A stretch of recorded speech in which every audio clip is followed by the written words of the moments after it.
نحمده ونصلي على رسوله الكريم اما بعد فاعوذ بالله من الشيطان الرجيم بسم الله الرحمن الرحيم رب اشرح لي صدري ويسر لي امري واحلل عقدة من لساني يفقهوا قولي. الحديث الرابع والثلاثون من رأى منكم منكرا فليغيره بيده. عن ابي سعيد الخدري رضي الله عنه قال سمعت رسول الله صلى الله عليه وسلم يقول من رأى منكم منكرا فليغيره بيده فإن لم يستطع فبلسانه فإن لم يستطع فبقلبه وذلك أضعف الإيمان. رواه مسلم.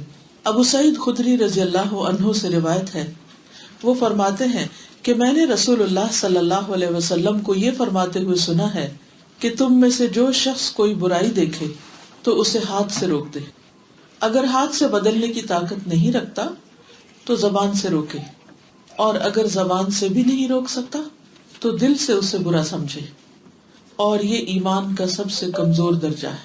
اب اس کا لفظی ترجمہ دیکھیے.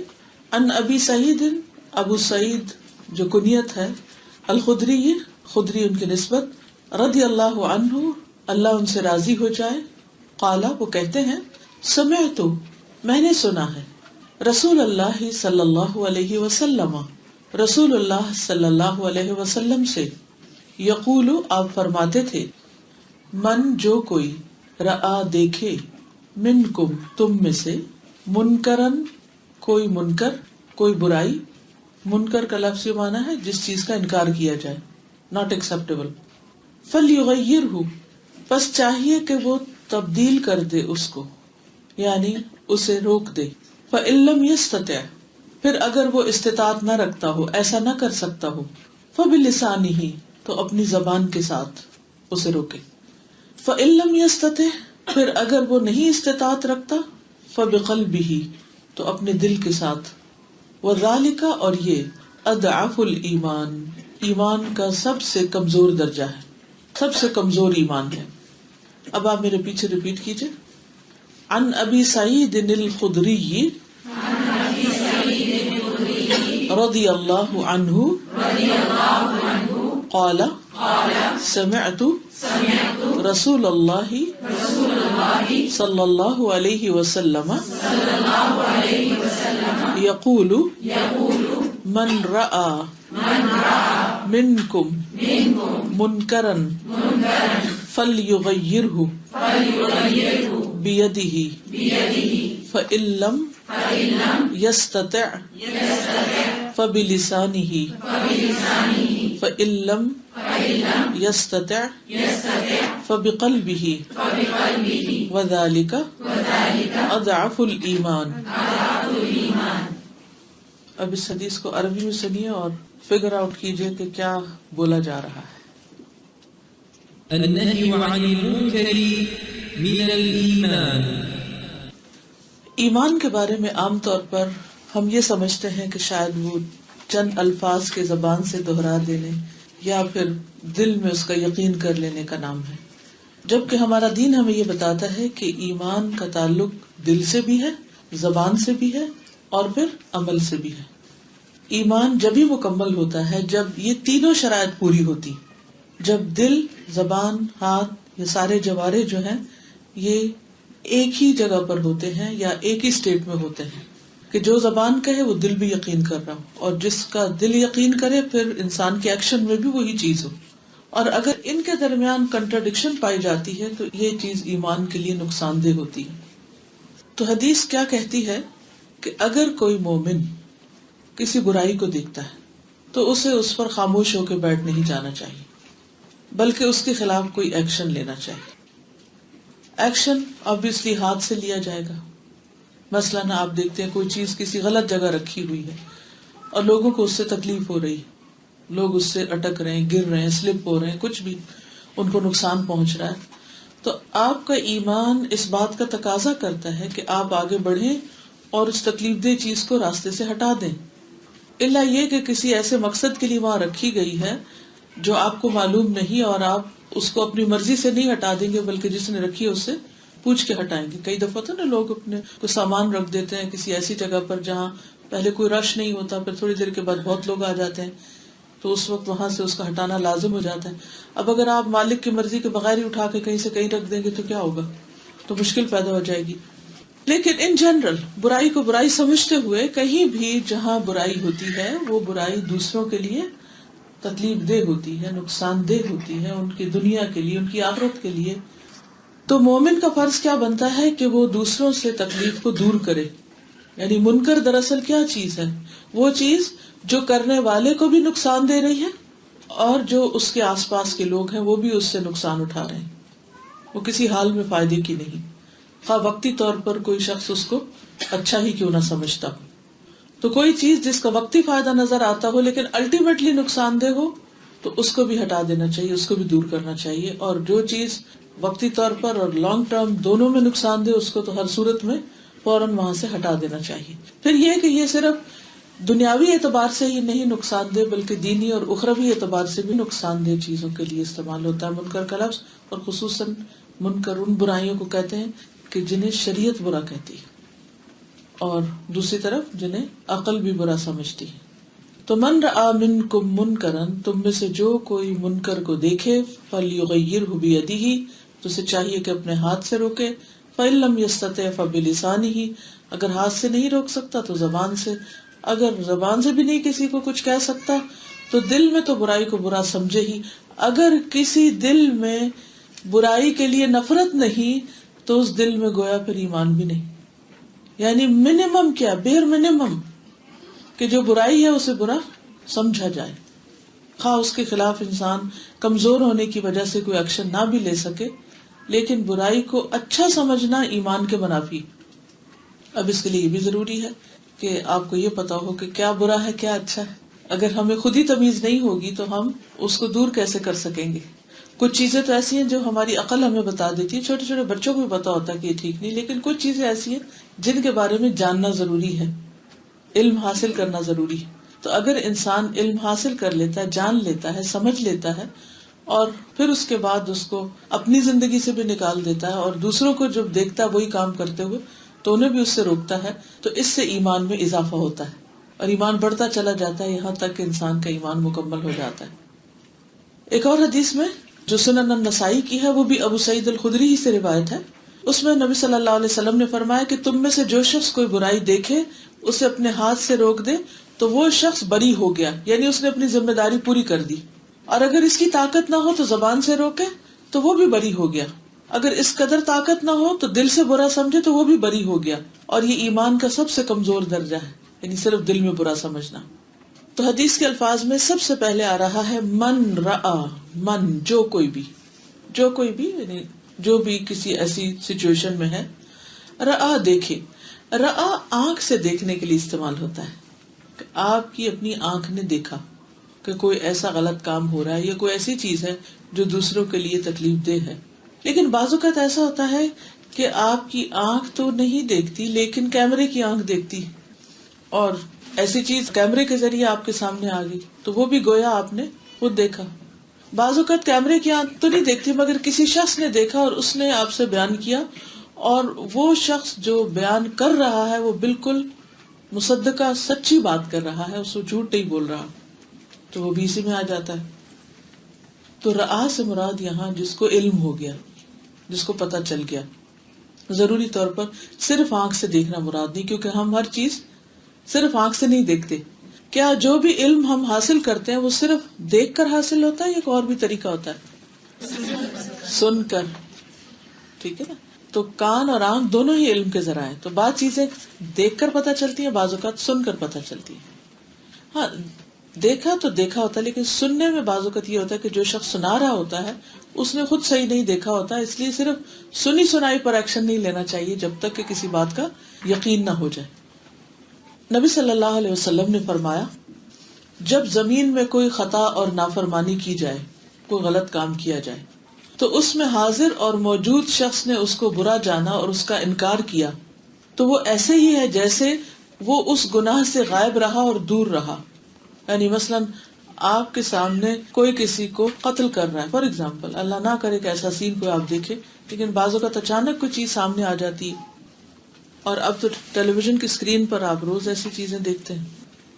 تو جب کہیں کوئی ایسا ظلم ہو رہا ہو تو جس شخص نے اس کو دیکھا اور اس کو برا جانا، اس کا انکار کیا، تو وہ ایسا ہے جیسے اس نے اس گناہ کا ارتکاب نہیں کیا یا وہ اس سے دور ہے، بچا ہوا ہے. لیکن جو غائب اور دور تھا، شامل نہیں تھا، سامنے نہیں تھا، لیکن اس نافرمانی کو اس نے پسند کیا، اس نے کہا اچھا ہی ہوا ایسا ہو گیا، تو وہ ایسا تھا جیسے وہ اس میں حاضر اور موجود تھا.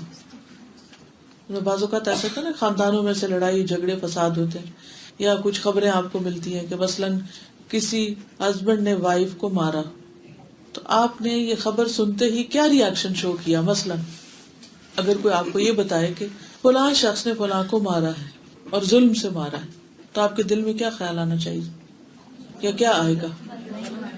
تو بڑا ظلم ہے، یہ تو ٹھیک نہیں ہوا. آپ زبان سے بھی بول دیتے ہیں، آپ کا دل جو ہے وہ تکلیف میں آ جاتا ہے کہ یہ تو ٹھیک نہیں ہوا، یہ تو اچھا نہیں کیا کسی نے. چاہے جس پر ظلم ہوا وہ آپ کو کوئی رشتہ دار ہو یا نہ ہو. بعض اوقات وہ شخص آپ کا رشتہ دار نہیں ہو سکتا، لیکن ویسے کوئی جان پہچان کا. اور بعض اوقات آپ اخبار میں خبریں پڑھتے ہیں، آپ ان لوگوں کو جانتے بھی نہیں ہوتے کہ کون ہے، نہ مارنے والے کو جانتے ہیں نہ مرنے والے کو جانتے ہیں، لیکن اس فعل کے بارے میں آپ کا خیال کیا ہوتا ہے؟ کیا کہتے ہیں؟ یا تو آپ کہیں گے اچھا ہوا، یا آپ کہیں گے برا ہوا، یا آپ کہیں گے سو واٹ، میری بلا سے، مجھ پہ تو نہیں ہوا، میں تو نہیں جانتی، I have no feeling for them. کیا ہونا چاہیے؟ اچھا ہوا تو کوئی نہیں کہے گا، کوئی بھی عقل مند. برا ہوا، عقل مند جو ہوگا یا جس کے اندر احساس اور شعور ہوگا وہ تو کہے گا. لیکن ہمیں کیا، جو بھی ہوا. یہ ایٹیٹیوڈ کیسا ہے؟ یہ بے حس ہونے کا، بے رحم ہونے کا، کوئی بھی ری ایکشن شو نہ کرنے کا، یہ درست نہیں. کیا خیال ہے؟ یہ ٹھیک ہے؟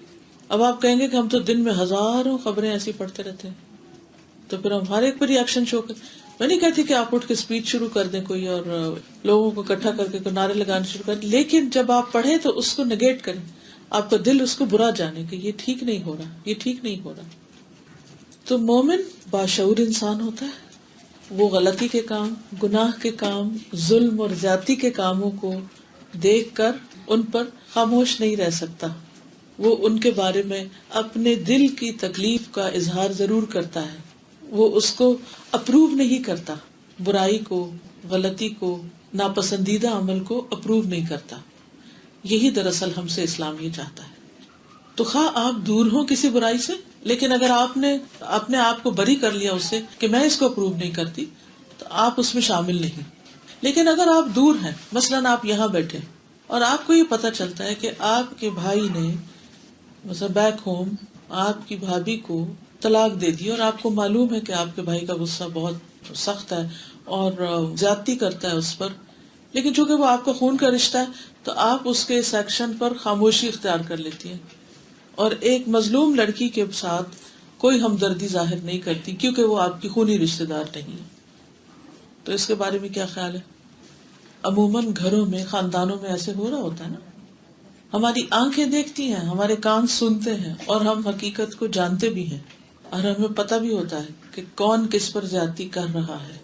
لیکن اس کے باوجود ہم نہ ظالم کو روکتے ہیں، نہ اس پر اپنا کوئی کنسرن شو کرتے ہیں، اور نہ ہی مظلوم کے ساتھ کوئی ہمدردی کرتے ہیں. تو یہ رویہ درست نہیں. ٹھیک ہے، آپ وہاں موجود نہیں، آپ کسی کو جب کوئی ظلم کر رہا تو ہاتھ سے پکڑ کے روک نہیں سکتے، آپ زبان سے بھی کچھ نہیں کہہ سکتے، کیونکہ آپ کو ڈر لگتا ہے کہ اگر آپ نے کچھ بھی بات کہی تو اس سے تو اور زیادہ فساد پھیل جائے گا. تو کم سے کم ایمان کا درجہ کیا ہے کہ آپ اسے ایکسپٹ نہیں کریں کہ یہ تو بہت زیادتی ہے.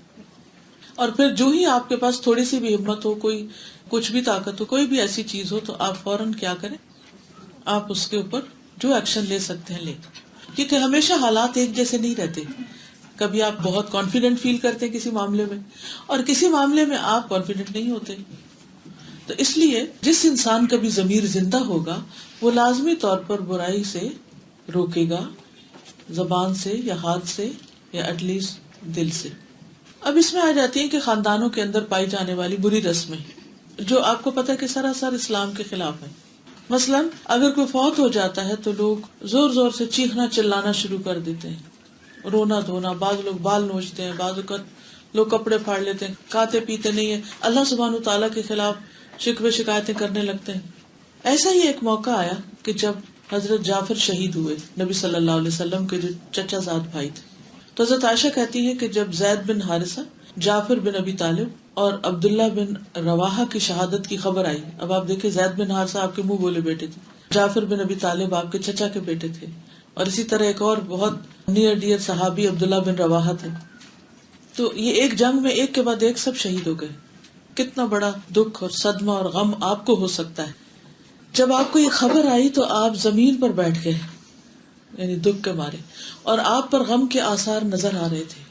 حضرت عائشہ کہتی ہیں کہ میں دروازے کے سوراخ سے دیکھ رہی تھی کہ ایک آدمی آیا اور اس نے کہا، اے اللہ کے رسول صلی اللہ علیہ وسلم، جعفر کے گھر کی عورتیں رو رہی ہیں، یعنی کہ چیخ چلا رہی ہیں. عام رونا تو منع نہیں ہے، آنکھوں سے آنسو آنا یا دکھ کا اظہار کرنا. آپ نے فرمایا جاؤ انہیں منع کر دو. وہ شخص گیا اور منع کیا، لیکن وہ باز نہیں آئی. وہ واپس آیا اور کہا کہ وہ میری بات نہیں مانتی. آپ نے پھر منع کرنے کا حکم دیا کہ جاؤ دوبارہ جا کے کہو. وہ پھر آیا، کہنے لگا اللہ کی قسم وہ تو مانتی نہیں، ہم پہ غالب آ گئی. تو حضرت عائشہ کہتی ہیں کہ رسول اللہ صلی اللہ علیہ وسلم نے غصے سے فرمایا پھر ان کا منہ مٹی سے بھر دو، یعنی پھر روکو ان کو جس طرح بھی روئی. لیکن محاورتاً کہا کہ اگر وہ زبان سے نہیں باز آتی تو پھر کوئی اور طریقہ اختیار کرو، مگر یہ انتہائی غلط چیز ہے. حضرت عائشہ کہتی ہیں میں نے اس سے کہا اللہ تمہاری ناک خاک آلود کرے، تم نہ تو وہ کر سکتے ہو کہ انہیں روک سکو اور نہ ہی رسول اللہ کا پیچھا چھوڑتے ہو صلی اللہ علیہ وسلم. یعنی ادھر کی شکایت ادھر، ادھر کی ادھر، ادھر کی ادھر، یعنی نہ تو تم ادھر کچھ کر سکتے تھے نہ تم ادھر سے جان چھوڑ رہے ہو، جاؤ اپنا کام کرو.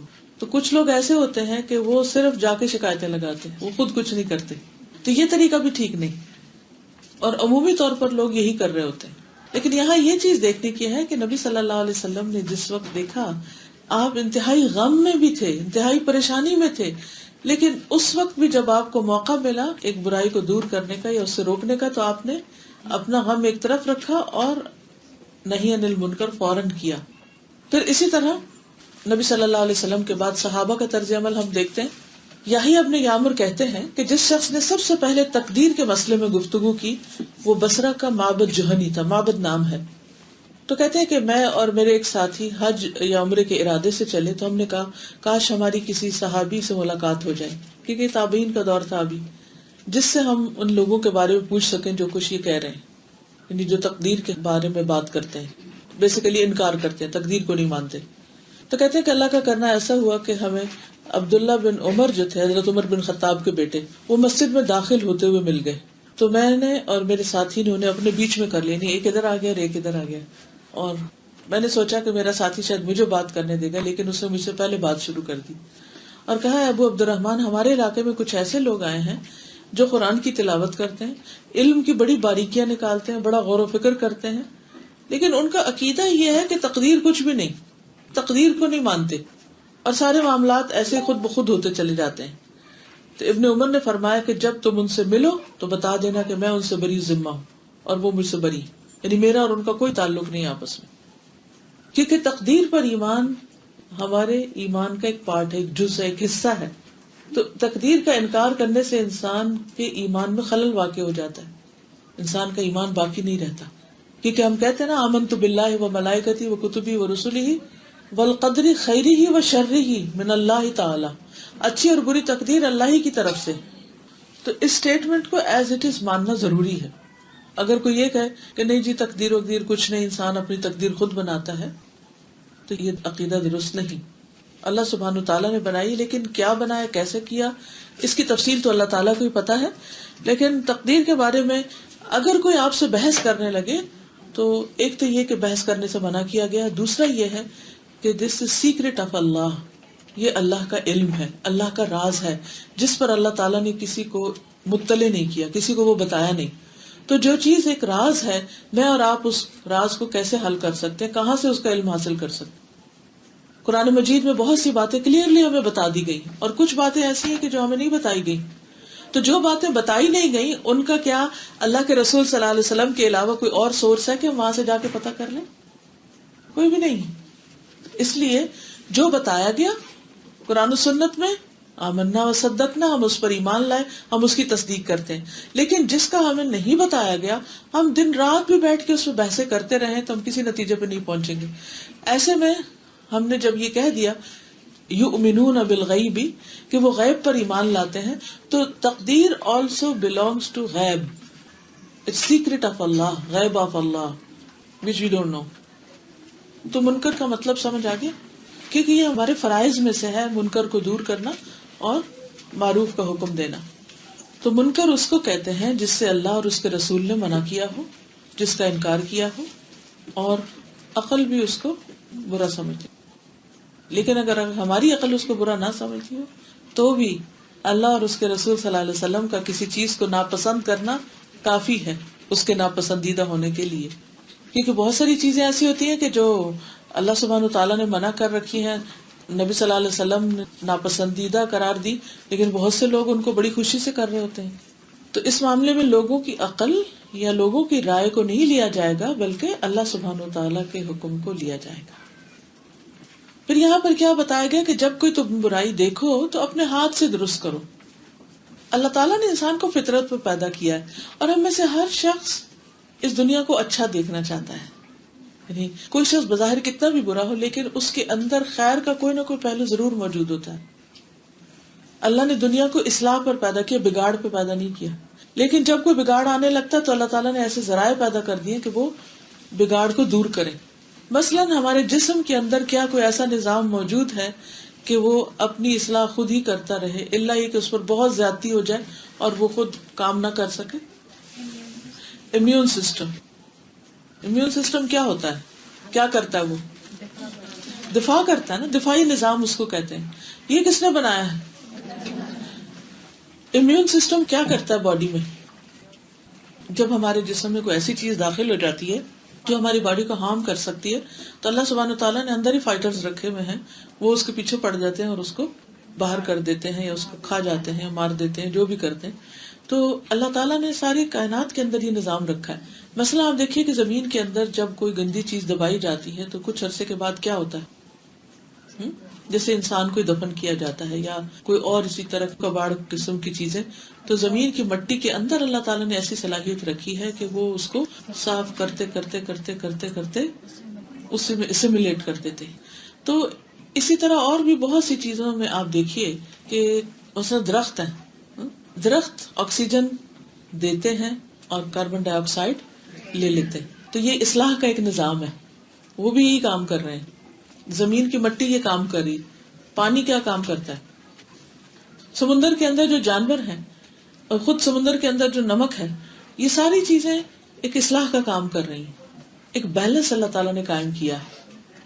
جنگل کے اندر مختلف طرح کے جانور پیدا کیے جو ایک دوسرے کی ضرورت ہے، اور ایک ایسا توازن قائم کیا ہے کہ کوئی ایک جانور بہت زیادہ پیدا نہیں ہو جاتا، اور یہ نہیں کہ پھر صرف ایک ہی قسم کے جانور جو ہے وہ جنگل میں نظر آئے. ہم نے دیکھا ہوگا کہ شیر بہت طاقتور ہے لیکن اس کی تعداد اتنی نہیں ہے جتنی اس کے مقابلے میں دوسرے جانوروں کی ہے. تو یہ اللہ تعالیٰ کا ایک نظام ہے کہ اس نے اس کائنات کے اندر اس طرح کا سسٹم رکھا ہے کہ یہ سروائیو کر سکے، قائم رہ سکے. سورۃ الرحمن میں آتا نا وَأَقِيمُوا الْوَزْنَ بِالْقِسْطِ وَلَا تُخْسِرُوا الْمِيزَانَ. تو اب ہونا کیا چاہیے کہ باقی سب تو اپنی اپنی جگہ کام کر رہے ہیں، لیکن انسانوں کو چونکہ اللہ نے عقل اور شعور دی تو اللہ نے ہم پر بھی لازم کیا ہے کہ جب ہم اپنے آس پاس کوئی گندی چیز دیکھیں، کوئی تکلیف دہ چیز دیکھیں، کوئی ناپسندیدہ چیز دیکھیں، کوئی غیر شرعی چیز دیکھیں تو اس کو روکنے کی، ختم کرنے کی کوشش کریں تاکہ دوسرے لوگوں کے لیے زندگی دوبھر نہ ہو، مشکل نہ ہو. اور اگر ہاتھ سے کر سکتے ہیں تو ہاتھ سے، ورنہ زبان سے. اچھا، زبان سے جب آپ کسی کو کسی برے کام سے روکتے ہیں تو اس کا یہ مطلب نہیں کہ آپ ڈانٹ ڈپٹ شروع کر دیں اور آپ جھڑکنا شروع کر دیں اور آپ دوسرے کے ساتھ ظلم اور زیادتی کرنا شروع کر دیں، ورنہ وہ مظلوم ہوگا اور آپ ظالم میں شمار ہو جائیں گے. اچھا، زبان میں تحریر بھی آتی، جو ہاتھ سے لکھی ہوئی چیز ہے یہ دونوں طرف ہوگا، ہاتھ سے روکنے میں بھی آ جائے گا اور زبان سے روکنے میں بھی، کیونکہ اس میں کچھ آپ لکھ بھی رہے ہیں اور کچھ آپ کر بھی رہے ہیں، آپ کا ہاتھ بھی استعمال ہو رہا ہے. تو کچھ چیزیں انسان کسی کو بول کے نہیں کہہ سکتا، تو ایسی صورت میں لکھ کے بتا دینا چاہیے. مثلاً آپ کے فادر آپ کے لیے بہت ریسپیکٹڈ ہے، آپ ان کی بہت ریسپیکٹ کرتے ہیں، لیکن بعض اوقات وہ بھی چونکہ انسان ہیں کوئی ایسا کام کر سکتے ہیں جس کو آپ درست نہیں سمجھتے، اور آپ میں اتنی ہمت بھی نہیں کہ آپ ان کے سامنے جا کر کہیں کہ آپ ایسا نہیں کریں یا ایسا کیوں کر رہے ہیں، پھر کیا کرنا چاہیے؟ لکھ کے دے دینا چاہیے. مثلاً آپ کی ٹیچر ہیں، وہ کوئی ایسی چیز کر رہی ہے کہ جو ٹھیک نہیں ہے، لیکن آپ کو ڈر لگتا ہے کہ اگر میں نے اپنی ٹیچر کو کچھ کہا تو وہ ناراض ہو جائیں گی، تو کیا کرنا چاہیے؟ لکھ کر دے دینا چاہیے. اور لکھا ہوا بھی کس کے برابر ہو جاتا؟ زبان سے بولے ہوئے یا ہاتھ سے کیے ہوئے کے برابر ہو جاتا ہے. ٹھیک ہے. دیکھیے 3 طرح کے لوگ ہوتے ہیں نا، کچھ ہم سے بڑے ہوتے ہیں، کچھ ہمارے برابر کے ہوتے ہیں، اور کچھ ہم سے چھوٹے ہوتے ہیں. تو جب امر بالمعروف اور نہی عن المنکر کریں تو اس کا بھی لحاظ رکھیں کہ کس کا کتنا مقام اور کتنا مرتبہ ہے. کوئی آپ سے زیادہ صاحب حیثیت ہوتا ہے، کسی کا علم زیادہ ہوتا ہے، کسی کا مال زیادہ ہوتا ہے، کسی کی عمر آپ سے زیادہ ہوتی ہے. اسی طرح کچھ لوگ جیسے آپ ہیں اسی طرح کے برابر کے ہوتے ہیں عمر، علم، مال وغیرہ میں، اور کچھ آپ سے نیچے کے ہوتے ہیں. تو ہر ایک سے اس کے حیثیت کے مطابق معاملہ کرنا چاہیے، لیکن بد اخلاقی اور بدتمیزی کہیں بھی نہیں. بلکہ امر بالمعروف اور نہی عن المنکر کی شرائط میں یہ بات بتائی گئی ہے کہ جب آپ کسی کو کسی برائی سے روکیں تو میک شور کریں کہ وہ برائی ختم ہوگی، نہ کہ اس سے بڑی برائی سامنے آ جائے گی. مثلاً آپ جانتے ہیں کہ آپ کے بھائی مثلاً زکوٰۃ نہیں دیتے، اور آپ ان کو سمجھاتے بھی رہتے ہیں، لیکن آپ ایک حد کے بعد پھر کیا کرتے ہیں؟ بتا کر خاموش ہو جاتے ہیں، کیونکہ آپ کا فرض ہے بتانا، اور اگر کوئی نہیں مانتا تو وہ اس کی اپنی ذمہ داری. اب آپ کے بتانے کا طریقہ کیا ہوگا؟ مثلاً آپ کیا کریں گی؟ سوچئے، تھوڑا سا دماغ استعمال کیجیے اور مجھے بتائیے. سب سے پہلے عمل سے جی، سب سے پہلے یہ ہے کہ اپنے عمل سے، جیسے آپ کہیں کہ جی مثلا رمضان آ گیا ہے، سب اپنی اپنی زکوٰۃ نکال لیں. اگرچہ سال پورا ہونے پر زکوٰۃ ہوتی ہے، وہ رمضان سے پہلے بھی ڈیو ہو سکتی ہے، لیکن اگر آپ ان ایڈوانس دینا چاہتے ہیں تو وہ آپ دے سکتے ہیں. اور اگر پھر بھی وہ نہ سنیں تو کیا کریں گے؟ اس چیز کا احساس دلائیں کہ جو ہے دیکھو مجھے دیکھ رہے ہو کہ میں زکوٰۃ نکالتا ہوں، میری منی میں کمی نہیں آئی ہے، کیونکہ یہ ریزن بہت ہوتا ہے ہمارا کہ ہم نکال دیں گے تو ہمارے پیسے کم ہو جائیں گے. جی ہاں، شاباش، اچھی مثال ہے. اس میں آپ یہ بھی کر سکتے ہیں کہ آپ نے مثلا ساری فیملی کی اکٹھی کرتے ہیں زکوٰۃ. بعض خاندان ایسے ہوتے ہیں نا، ساری خاندان کی اکٹھی کر لیتے ہیں اور پھر خاندان ہی کے غریب لوگوں میں تقسیم کر دیتے ہیں. بعض برادریز، فیملیز اس طرح کی ہوتی، یا پھر اکٹھے کسی پروجیکٹ کو آپ اسپانسر کر رہے ہوتے ہیں تو سب مل کے. اب آپ کے سب بہن بھائیوں نے دے دی، خاندان پورے نے دے دی، تو ایک شخص نے نہیں دی، تو آپ نے پہلے تو بتایا سب نے دے دی ہے، آپ بھی ریمائنڈر دے دیں، زبانی دے دیں، لکھ کے بھیج دیں، جیسے بھی. اب اگر وہ نہیں دے رہا تو آپ اس سے پوچھ سکتے ہیں، خیریت کوئی مسئلہ ہے، میں آپ کی ہیلپ کر سکتی ہوں، کوئی مدد کروں، کوئی وجہ. پہلے وجہ معلوم کریں، کیونکہ بعض اوقات تو یہ بھی ہو سکتا ہے اس نے کہیں اور دے رکھی ہو اور ہم خود سے ایزیوم کر کے بیٹھ جائیں کہ دیکھو یہ نہیں دیتا. کئی دفعہ ایسے بھی ہوتا ہے نا کہ ایک انسان نے ایک کام کر لیا ہوتا ہے ڈفرینٹ طریقے سے اور ہمیں پتہ نہیں ہوتا. تو بدگمانی کرنے سے پہلے ہمیشہ دوسرے سے پوچھ لیں، کسی کے اوپر کوئی الزام لگانے سے پہلے اس سے کلیریفیکیشن لے لیں، یہ بات مجھے اس طرح پتہ چلی ہے، اس کی حقیقت کیا ہے. ٹھیک ہے، اوکے. جب وہ کہے کہ نہیں میرے پاس ہے نہیں پیسے، تو پھر آپ کیا کریں گے؟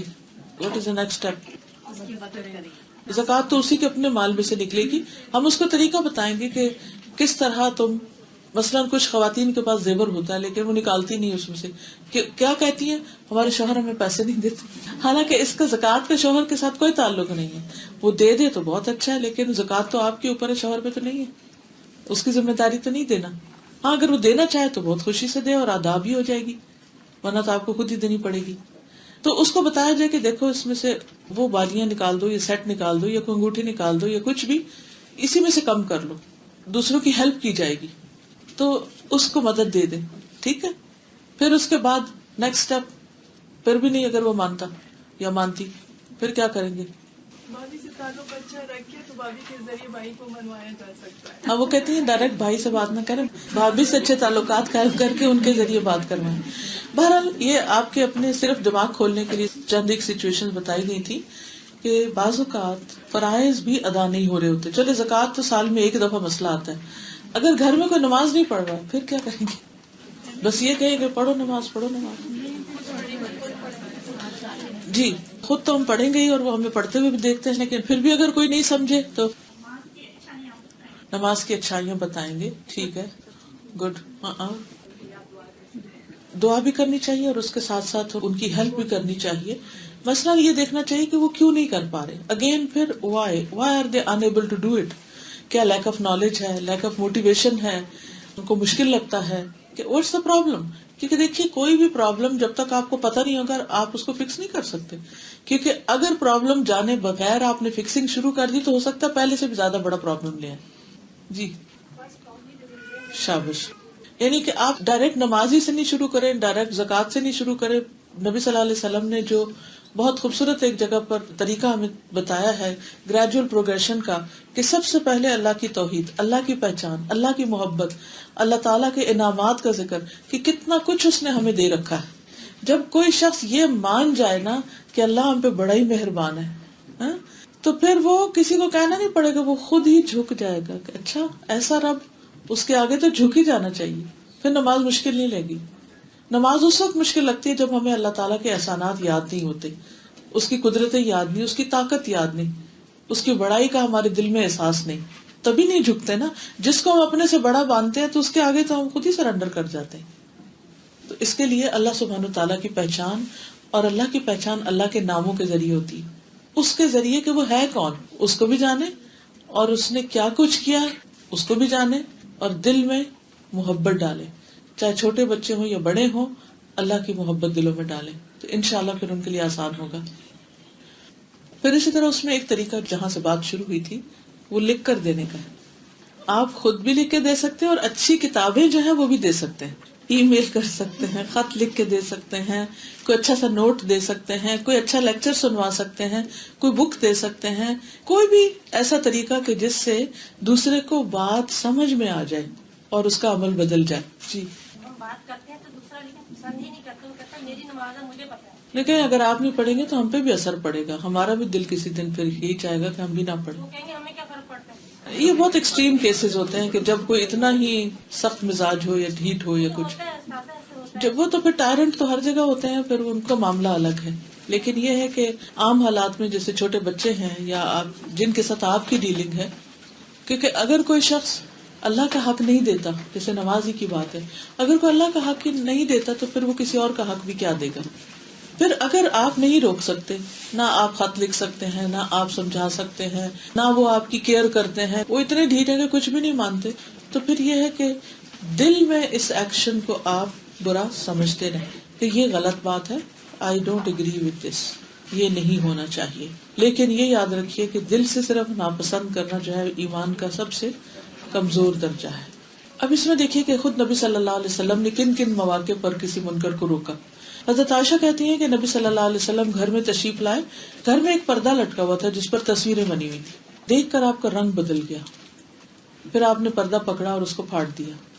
آپ نے فرمایا قیامت کے دن ان لوگوں پر سب سے زیادہ عذاب ہوگا جو یہ صورتیں بناتے ہیں. یعنی آپ نے ان تصویروں کو گھر میں لٹکا رہنے کو پسند نہیں کیا. ویسے بھی آپ جانتے کہ رحمت کے فرشتے نہیں آتے, تو جہاں رحمت ہی نہ آئے تو وہاں پھر اور کیا فائدے ہوگے. حضرت عائشہ سے مروی ہے کہ رسول اللہ صلی اللہ علیہ وسلم اپنے گھر میں کوئی ایسا کپڑا نہیں چھوڑتے تھے جس پر صلیب کا نشان بنا ہو, کراس بنی ہوئی, یہاں تک کہ اسے ختم کر دیتے. پھر اسی طرح کوئی بھی ایسی چیز جس سے عبادت میں خلل آئے. ابن عباس عبداللہ بن حارث کو انہوں نے دیکھا کہ پیچھے انہوں نے بالوں کو جوڑا بنایا ہوا, رول کر کر کے, اور اسی حالت میں وہ نماز پڑھ رہے ہیں. تو انہوں نے دیکھا تو نماز کے اندر ہی کھولنا شروع کر دیا.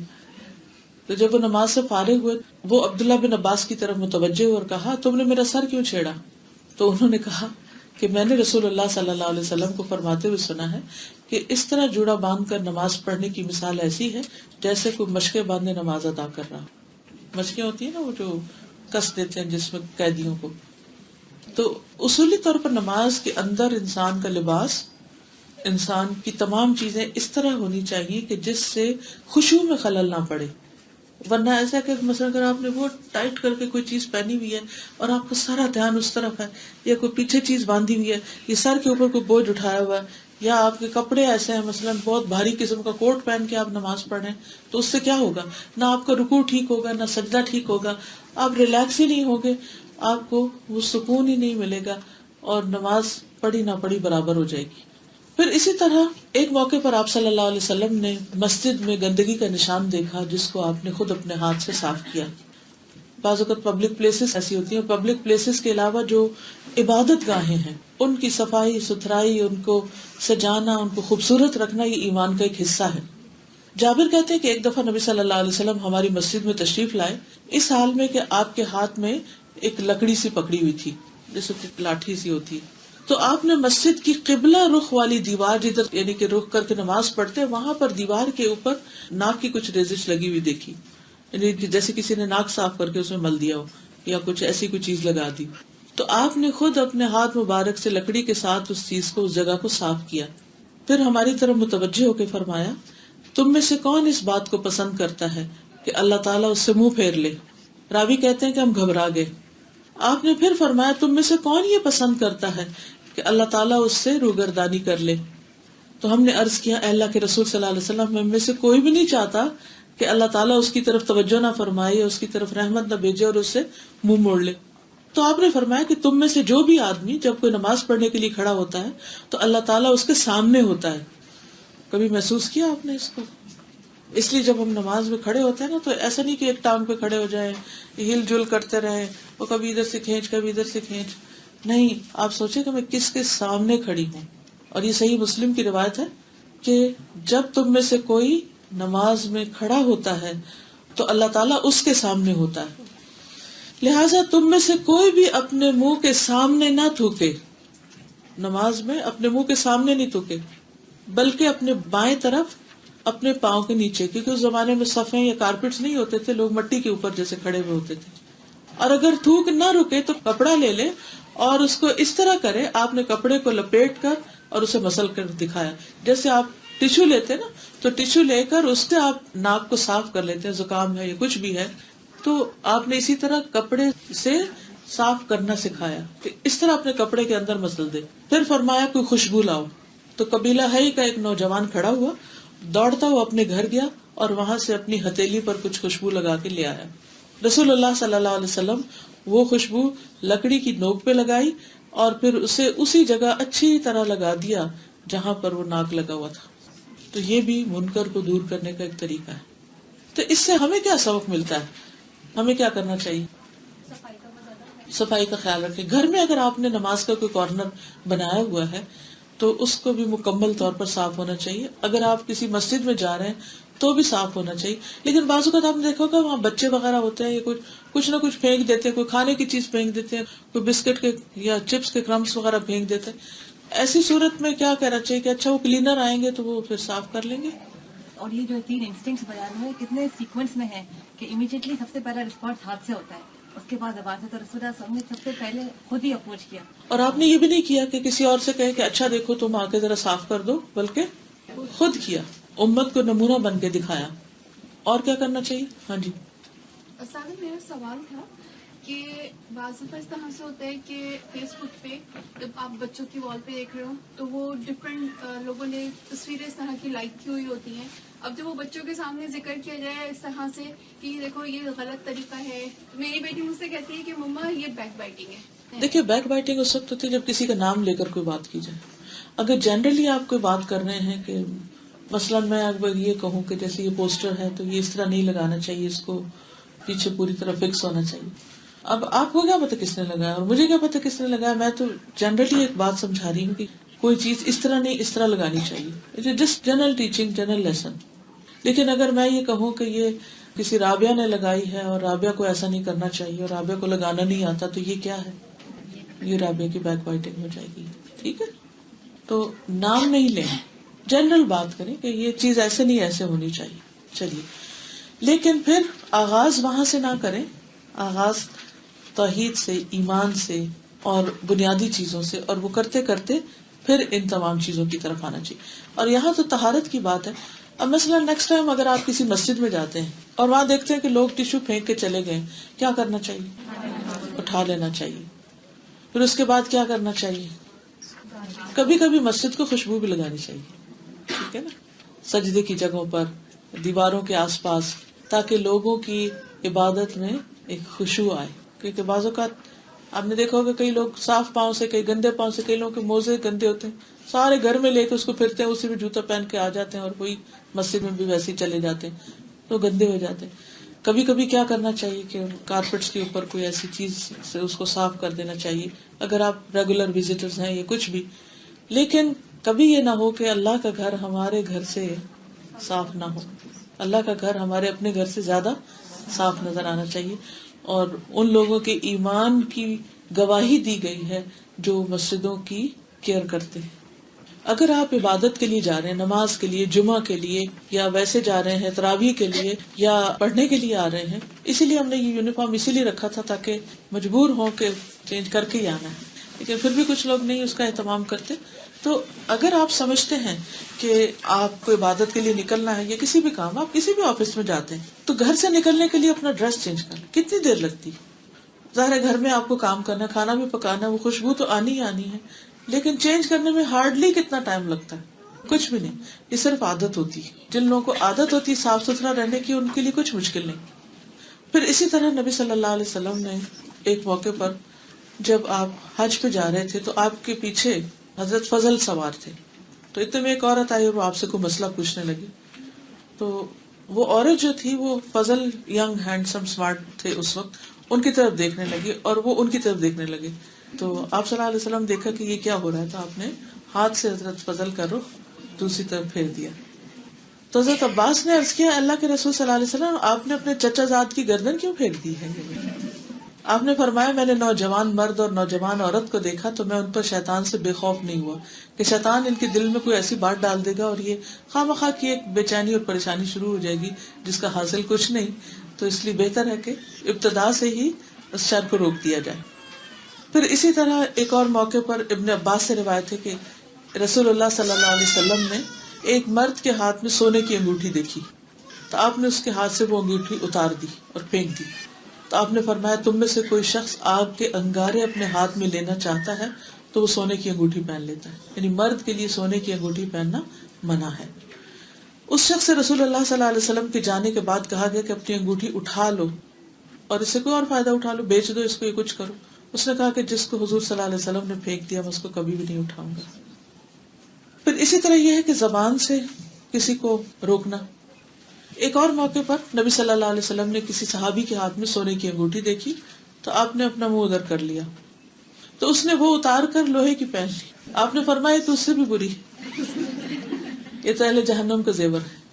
تو اس پر اس نے چاندی کی انگوٹھی بنوا لی تو آپ نے اسے کچھ نہیں کہا.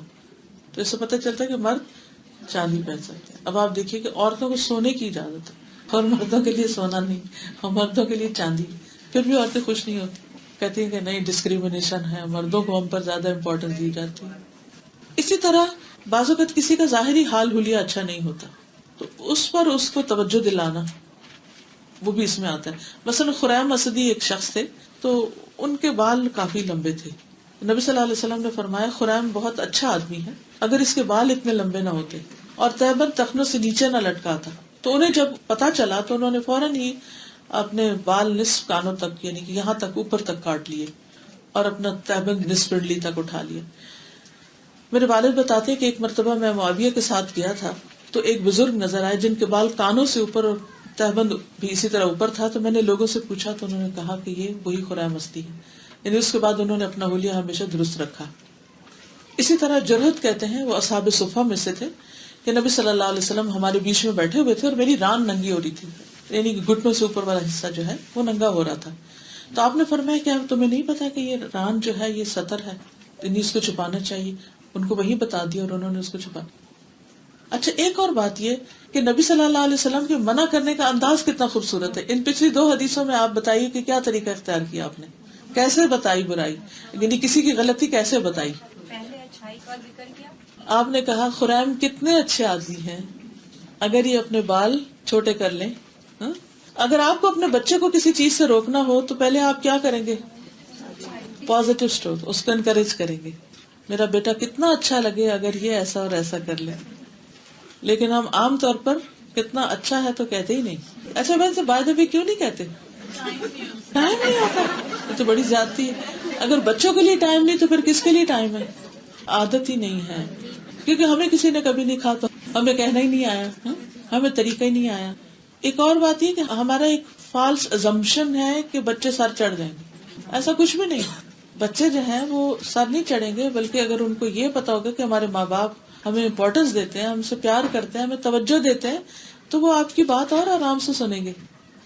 بعض اوقات ہم صرف اپنا اوپینین دے رہے ہوتے ہیں بچے کو کہ مجھے یہ اچھا نہیں لگتا جب تم یہ کرتے، اور میں وہ پسند نہیں کرتی. اس کو سمجھ ہی نہیں آتی کہ ہمیں کیوں نہیں اچھا لگتا. وہ کہتے ہیں اچھا آپ تو پرانے خیال کے لوگ ہیں اس لیے آپ ایسی باتیں کرتے ہیں.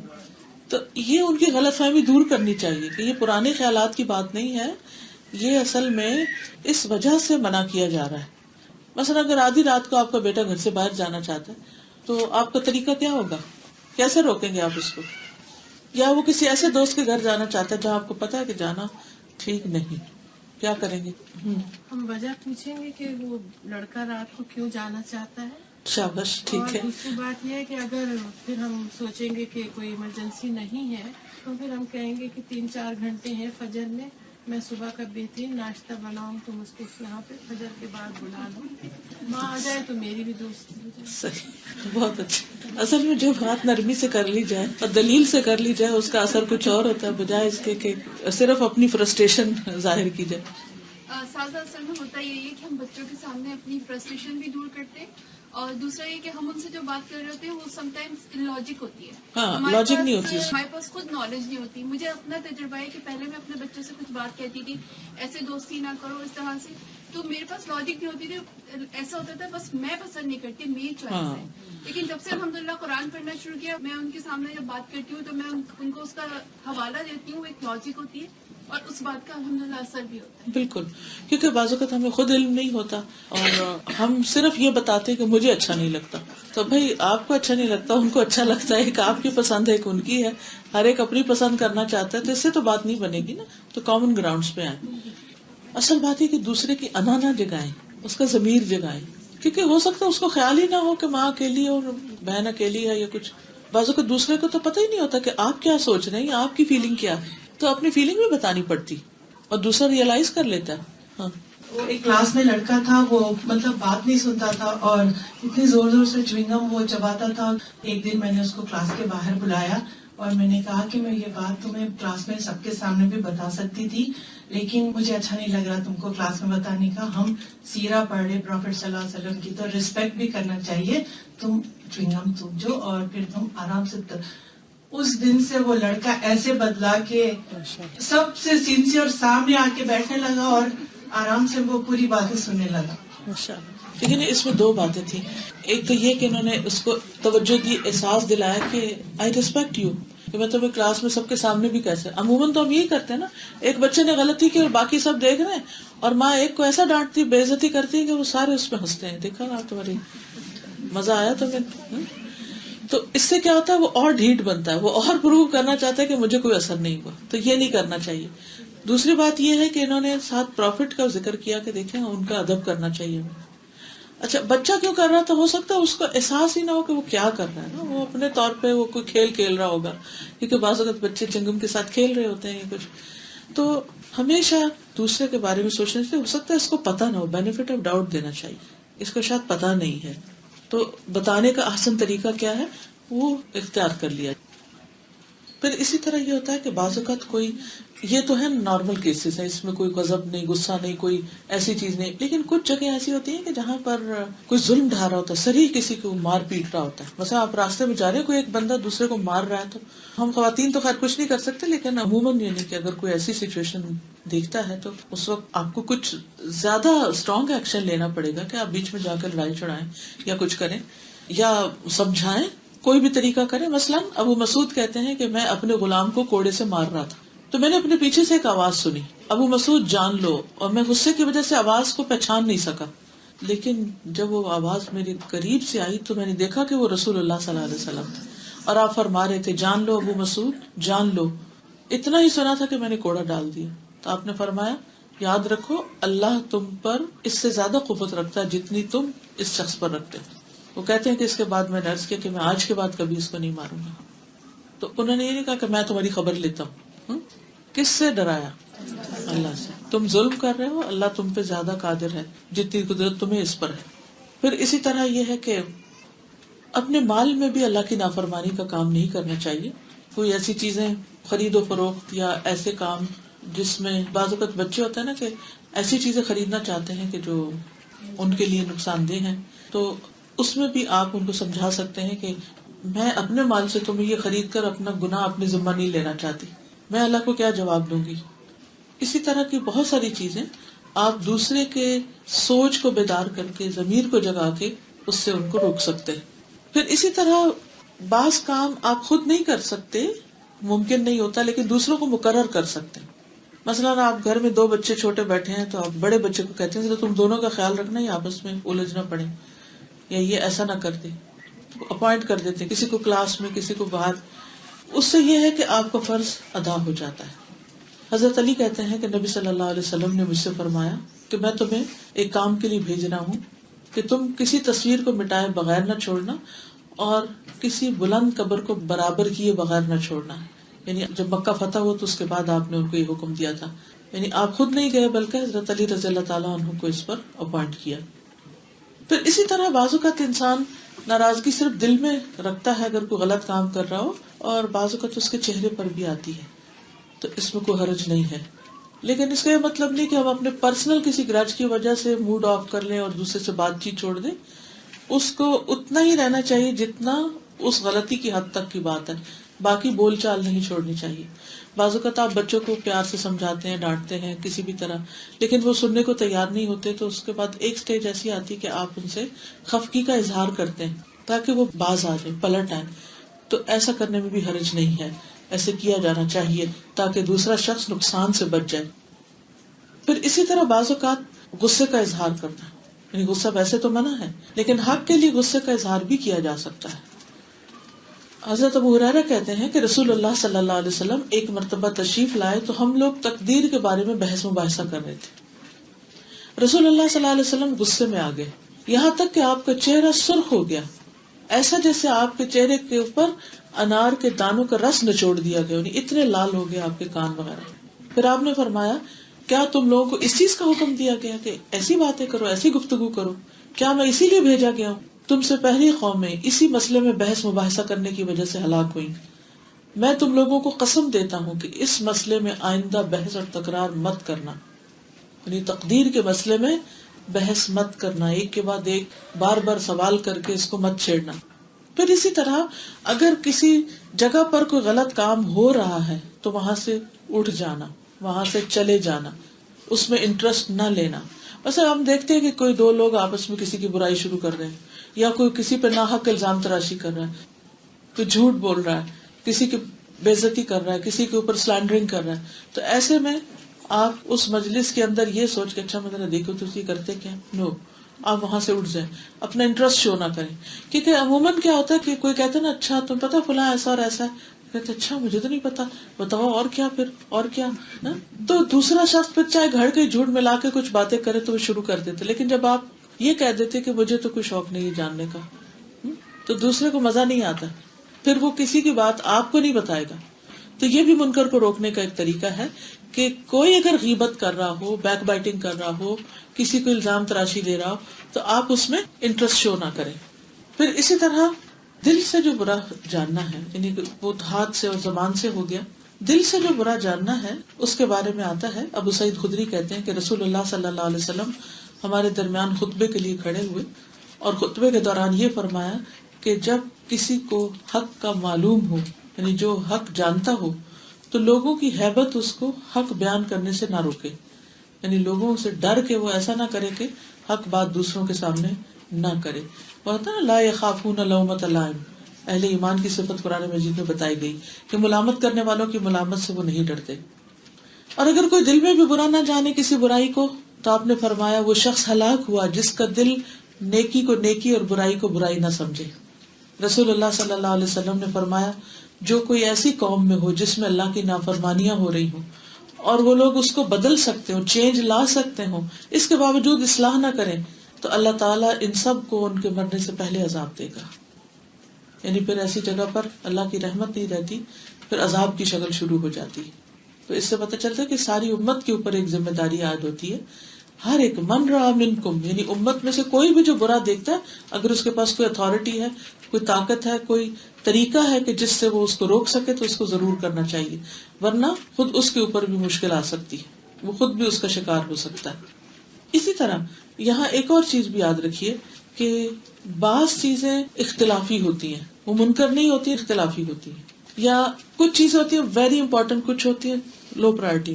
مثلا اگر کوئی فرض نماز نہیں پڑھے تو اس پر تو آپ اس کو کہیں گے، لیکن اگر کوئی نفل نہیں پڑھتا تو کیا آپ اس کے پیچھے پڑ جائیں گے؟ کیا خیال ہے؟ فرض نماز تو نہیں ہے نا، فرض تو فرض ہے. کیا آپ اس کے بارے میں دل میں برا سمجھیں گے لیکن میں نے اس شخص کو کبھی نفل پڑھتے نہیں دیکھا، یہ کوئی اچھا آدمی نہیں، یہ نہیں سوچیں گے. کیوں؟ کیونکہ نفل ہے. اگر کوئی پڑھتا تو آپ اپریشیٹ کریں گے کہ ماشاءاللہ کتنا عبادت گزار ہے، لیکن اگر کوئی نہیں پڑھتا تو آپ اس کو منکر میں نہیں لائیں گے. پھر اسی طرح یہ ہے کہ دل میں برا جاننا یہ دل کا عمل ہے، ٹھیک ہے نا. اور دل جو ہے اس کے ایکشنز بھی ایکشنز شمار ہوتے ہیں. ایک تو ہاتھ پاؤں کے ایکشنز ہیں نا، اور ایک دل کے. اور دل کا سب سے بہترین ایکشن کیا ہے؟ اللہ سے محبت رکھنا اور اللہ تعالیٰ کو ہر چیز سے زیادہ امپورٹنٹ سمجھنا. پھر اسی طرح 3 درجے اور ہیں عمومی طور پر برائیوں کو ختم کرنے کے. نمبر 1 دعوت و تبلیغ، کہ انسان تبلیغ کا کام کرتا رہے، اصلاح کا کام کرتا رہے، جنرلی لوگوں کے اندر اویئرنیس کریٹ کرے، اچھی چیزیں بتائے اور برائی سے روکے. دوسرا یہ ہے کہ by order, law and order جو ہوتا ہے کسی بھی گورنمنٹ کے پاس، حکومت کے پاس یا کسی ادارے کے سربراہ کے پاس، تو وہ ایک جنرل اسٹیٹمنٹ یا حکم کے طور پر یہ کوئی قانون بنا کر لوگوں کو کسی برائی وغیرہ سے روک سکتا ہے. اور تیسرا یہ ہے کہ اس کو ایلیمینیٹ کرنا، اسے ختم کرنا. یہ ایسے ہی ہے کہ جیسے آپ دیکھیں مثال کے طور پر اگر کسی شخص کے جسم میں کوئی اب نارمل گروتھ ہو جاتی تو ڈاکٹر کا کیا فرض بنتا ہے؟ اس کو آپریٹ کرے. کیوں کرے؟ یہ ظلم نہیں، اس کا جسم کاٹ رہا ہے، اس کا خون بہا رہا ہے، اس کی چھان نکال رہا ہے. سولوشن ہے تاکہ اس کے باقی جسم جو ہے وہ چین پا جائے، وہ آرام پا جائے. تو اسی طرح اگر کسی کے اندر کوئی اخلاقی برائی ہے، دینی برائی ہے، کوئی نماز نہیں پڑھتا، یا روزہ نہیں رکھتا، یا زکوٰۃ نہیں دیتا، یا جھوٹ بولتا ہے، یا غیبت کرتا ہے، یا کوئی اور برے کام کرتا ہے، تو اس کو ایسے نہ چھوڑ دیں کیونکہ وہ اس کے لیے ہلاکت والی چیزیں ہیں، وہ پھنس جائے گا آخر میں جا کے. تو یہ آپ کی اس سے ہمدردی ہے کہ آپ اس کو اس سے باہر نکال رہے ہیں.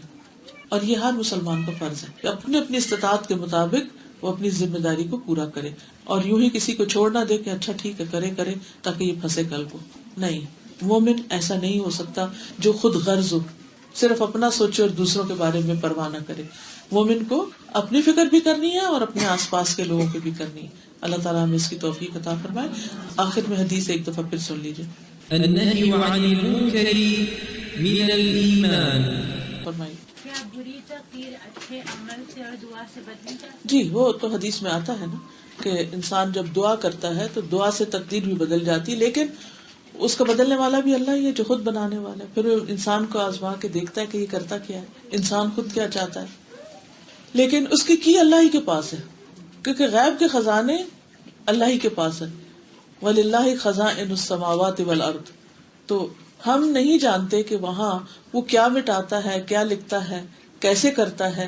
یہ دنیا میں گتھی حل نہیں ہو سکتی. اس لیے جب تقدیر کے بارے میں کوئی چیز پریشان کرنے لگے تو آپ کہیں کہ رضیت باللہ ربا وبالاسلام دینا وبمحمد نبیا، کیونکہ یہ اللہ کا راز ہے اور اس نے یہ راز دیا نہیں کسی کو. تو پھر ہم کیا کر سکتے ہیں؟ ہمارے اوپر جو ذمہ داری ہے ہمیں اسی کو پورا کرنا چاہیے. اور وہ کیا ذمہ داری؟ ہم پر کیا ذمہ داری کہ جو اللہ تعالیٰ ہم سے چاہتے ہیں ہم وہ کرتے رہیں. ٹھیک ہے، اس کی کیا دلیل ہے؟ کیا حرم میں نہیں جاتی عورتیں؟ مکہ میں، مدینہ میں، سعودی عرب کی ساری مسجدوں میں تقریباً، اور صرف سعودی عرب میں بہت سے اسلامی ملکوں میں بہت جگہوں پر جاتی ہیں. اب دیکھیے کہ عورت بازار بھی جاتی ہے، عورت جاب بھی کرتی ہے، عورت کہاں نہیں جاتی؟ کون سا فیلڈ ہے جہاں عورت نہیں جا رہی؟ ہر جگہ جا رہی. تو ہر جگہ آپ جائیں اور مسجد ہی نہ جائیں. اور خصوصاً آپ دیکھیے اس ملک میں آپ کو کہیں بھی اذان نہیں سنائی دیتی. گھر میں تو آپ کی اذان نہیں آتی، وہ تو آرٹیفیشل ہوتی ہے. تو کبھی آپ مسجد جائیں گے تو آپ کو اذان سنائی دے گی. تو اس صورت میں بالکل صحیح ہے. حدیث میں آتا ہے لا تمنعوا اماء اللہ مساجد اللہ، اللہ کی بندیوں کو مسجد جانے سے مت روکو، جانے دو. اور ساتھ ہی یہ بتایا دیا ان کے گھر ان کے لیے زیادہ بہتر ہے، یعنی گھر میں نماز زیادہ اچھی ہے. لیکن گھر میں اگر اذان ہی نہیں سنائی دیتی، یا جمعہ گھر میں نہیں ہو سکتا، یا تراویح کا گھر میں کوئی انتظام نہیں، تو ایسی صورتوں میں جب مسجد میں جانا گھر میں رہنے سے بہتر ہے تو اس وقت جانے میں حرج نہیں. ٹھیک ہے. سوال کرنا چاہتے ہیں اکثر کہ جیسے رمضان کے اندر جب زکوٰۃ نکالتے ہیں اگر ہم رمضان سے پہلے نکالنا چاہیں تو اس کے ثواب اس کے اوپر کوئی نکالنے کو جب بھی نکالنا آپ کا فریضہ ادا ہو جائے گا. لیکن یہ بات تو ہے کہ رمضان کی اپنی برکت ہے, ہر چیز بڑھتی ہے, اس میں نیکیاں بھی بڑھتی ہیں. تو پھر انتظار کیا جائے رمضان کا؟ نہیں, رمضان کا انتظار نہیں کیا جائے, جب ڈیو ہو جائے آپ اس کو نکال دیں. ہاں, آپ اگلی زکوٰۃ جو ہے وہ رمضان سے پہلے اگلی کر لیں, پہلے نکال لیں. اللہ تعالیٰ ہمیں عمل کی توفیق عطا فرمائے جو کچھ بھی ہم نے پڑھا. سبحانک اللہم و بحمدک اشہد ان لا الہ الا انت استغفرک و اتوب الیک. السلام علیکم و رحمۃ اللہ وبرکاتہ.